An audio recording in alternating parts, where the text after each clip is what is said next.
Bonjour à tous, bienvenue dans le nouveau vlog. Aujourd'hui, on vous parle Free HSPU avec Corlan.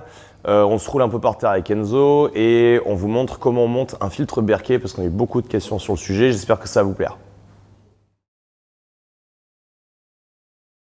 Allez, bonjour à tous. Je vous ai parlé la dernière fois du triple touch avec quelques coaching tips. Aujourd'hui, je vous parle du free handstand push-up. Et avant de commencer toute chose, il faut partir du principe que tout ce qui se passe sur les mains, en équilibre sur les mains, dépend de la position de votre centre de gravité par rapport à votre point d'appui. Et si vous considérez cette règle fondamentale tout au long de mes explications, vous allez vite comprendre pourquoi je vous parle de ça. Donc, le free HSPU, le problème principal, ou en tout cas ce que je vois le plus couramment, soit sur des vidéos, soit en compétition, soit dans la salle, c'est l'incapacité souvent à enchaîner. Alors généralement, les gens soit partent d'en haut, arrivent à descendre sur la mat, mais n'arrivent pas à remonter parce qu'ils tombent en pont, ou alors partent d'en bas, arrivent à monter, mais pas à garder l'équilibre. Et ça, c'est simplement un problème de transfert et de position du point d'équilibre qui pose souci. Donc, si on revient à la chronologie d'apprentissage que la plupart des gens font, on part d'abord du HSPU sur le mur et après on essaye de tenter le skills de le travailler en free. Et le problème vient principalement d'ici, c'est-à-dire que la position que vous allez pouvoir vous permettre et que vous devez avoir contre le mur n'a rien à voir avec la position que vous devez avoir en free, en libre, sans appui. Je m'explique. Si ici on prend une position basse schématisée, du keeping HSPU en position contre un mur, vous avez le point d'appui qui est assez centré et généralement on met même trop de poids sur la tête par rapport à ce qu'on devrait, mais bon, ça ne pose pas trop de problème. Et vous êtes vachement déporté vers le mur avec un point d'appui ici au niveau des fesses qui vous permet de ne pas avoir à gérer votre position d'équilibre puisque c'est le mur qui vous retient. Et c'est OK, c'est comme ça qu'on fait un HSPU contre le mur, il n'y a pas de souci. Mais le problème, c'est que si vous devez transférer une ligne droite à la verticale au-dessus de votre point d'appui, vous comprenez bien qu'il y a beaucoup de votre poids de corps qui est vers l'avant ou vers l'arrière. Selon comment vous placez, vous dites vers l'avant ou vers l'arrière. Donc nous, ce qu'on va faire, c'est qu'on va appeler zone 1 ici, zone 2 ici.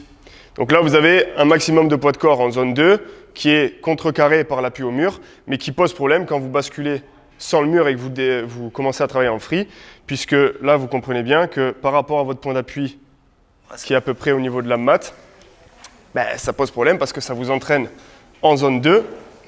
Ce qui fait que quand vous partez d'en haut, que vous allez chercher une position basse et que vous atterrissez dans cette position, ça vous entraîne vers l'avant. Généralement, vous perdez ou vous roulez vers l'avant, vous faites le pont ou vous faites une roulade.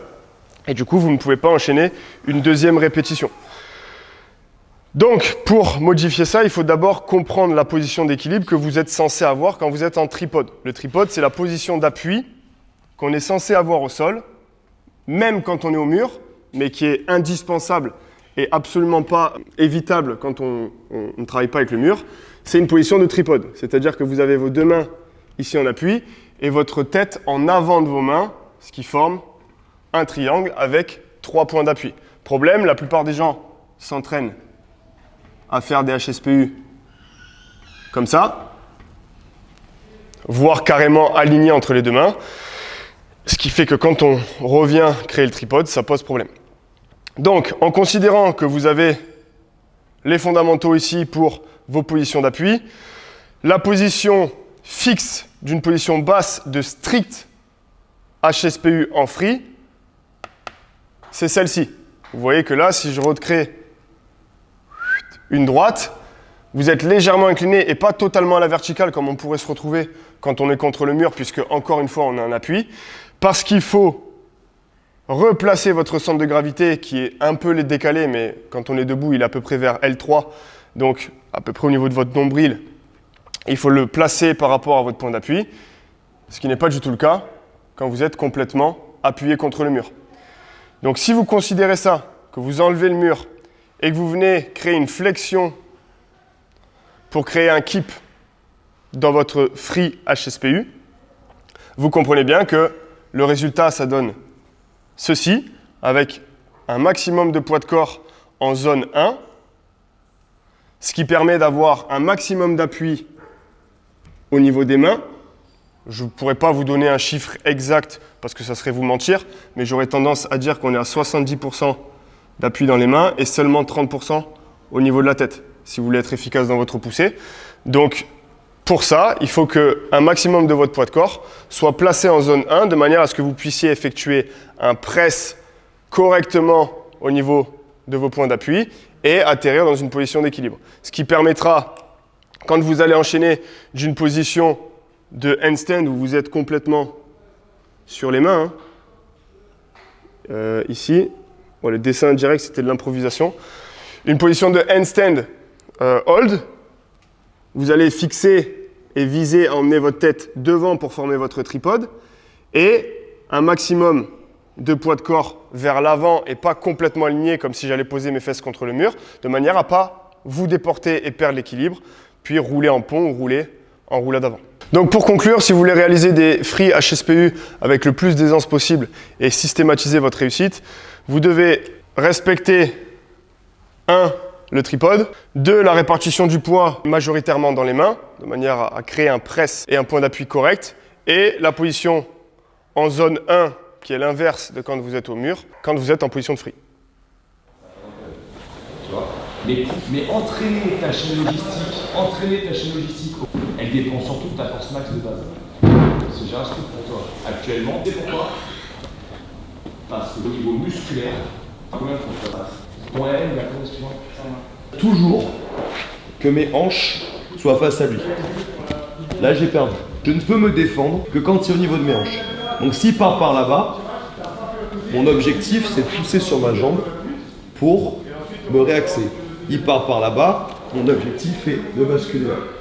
Avec la tête et le menton. Fais Americana. Voilà, on passe le bras dessous, on le bloque entre le biceps, et là on resserre l'Americana. Allez, changez. T'es censé me faire une kimura, sauf que moi je comprends que tu vas faire une kimura, donc je tends le bras. Et en tendant le bras, je mets mon bras là pour défendre. J'inverse. Voilà, t'inverses, Je glisse. c'est ça. Vas-y. Il passe d'un côté. 1, 2, 3. Il passe par là. 1, 2, 3. De toute façon, je suis dans une position de merde. Si on n'est pas sur un tatami, s'il n'y a pas l'arbitre, s'il n'y a pas un règlement, je suis là, il est là, je suis dans une position de merde. Je suis genre dessus, oui, je vais pouvoir attaquer la jambe, blablabla. En réalité, là, je suis dans une position de merde. La priorité absolue là, ça va être de se relever, ou du moins que le mec il n'arrive pas à me passer cette étape-là.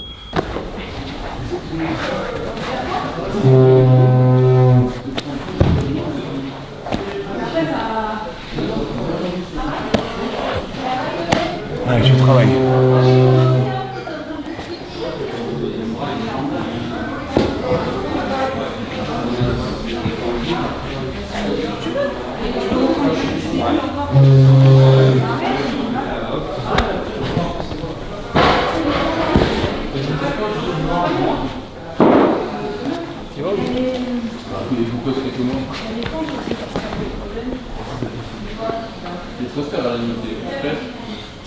Le plus dur, c'est que l'univers trouve.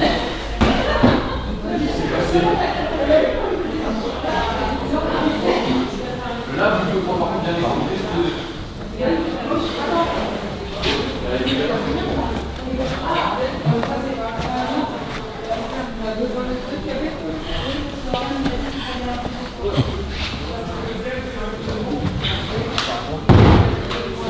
Non. Très propre.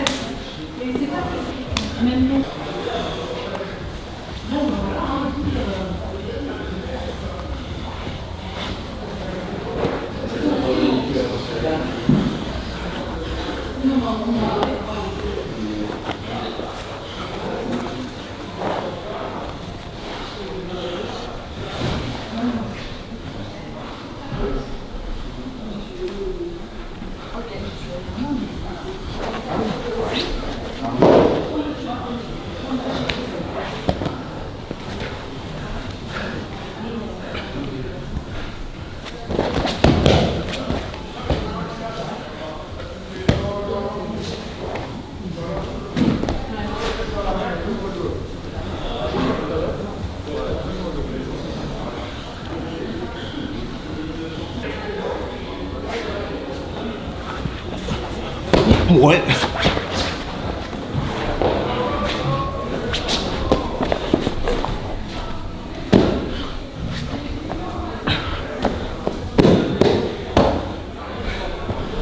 de gauche.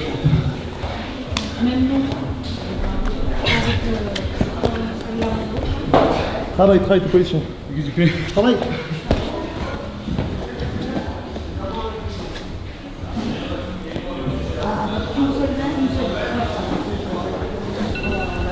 Top. Parler pour Steve Tag dernièrement des différentes choses à avoir, à posséder pour un maximum de sécurité en cas de rupture de normalité, rupture d'approvisionnement. Grande mode, le filtre Berkey, donc moi j'en ai un chez moi, j'en ai offert un à mes parents et là j'en ai pris un pour la salle. Je vous explique comment ça se compose. Voilà, on ouvre le carton, vous avez ces différents éléments. C'est en fait extrêmement simple. La première fois que j'en ai acheté un, je me suis dit oh là là, ça va être un truc hyper méga compliqué et en fait non. C'est très simple. En gros, vous aurez cette cuve qui viendra se placer dans ce joint caoutchouc pour pas qu'elle glisse. Vous aurez cette cuve dans laquelle il y a des trous, dans laquelle vous mettrez vos différents filtres. Et par-dessus, vous aurez ce couvercle auquel on va venir visser une poignée. Et ici, vous aurez un petit robinet par lequel l'eau sortira. Simple, il va falloir simplement mettre ces filtres correctement dans les trous que vous avez vus de la première cuve. Il va falloir les amorcer. C'est pour ça que vous avez un petit pitchou. Ils vous envoient un petit kit pour amorcer le filtre et ils vous demandent de jouer avec un petit colorant puisque si le filtre est bien filtrant, et ben le colorant devrait pas passer dans la seconde cuve. Alors l'amorçage du filtre, donc ça c'est vraiment très pratique en fait. Donc j'ai mon filtre sur lequel je vais mettre cet ustensile. Je vais rentrer mon robinet, je vais essayer de mettre le maximum de pression dedans. Il va y avoir un phénomène de pression. Et hop, vous voyez la capillarisation? Elle s'est faite. J'attends une dizaine, une quinzaine de secondes. Ça c'est ok, c'est qu'il est activé. Donc on va le laisser un peu faire. Placer les filtres dans la machine. Dans un premier temps, on va utiliser ça pour venir boucher les orifices. En vrai, je ne vais utiliser que 2 filtres. Si j'avais besoin de plus de débit, je pourrais acheter donc jusqu'à 2 filtres supplémentaires, ce qui me permettrait d'avoir 4 filtres et donc de filtrer plus vite. Donc là vient l'étape où je vais devoir placer le filtre. Je vais venir au contact et ensuite je vais essayer de vraiment venir le plus droit possible.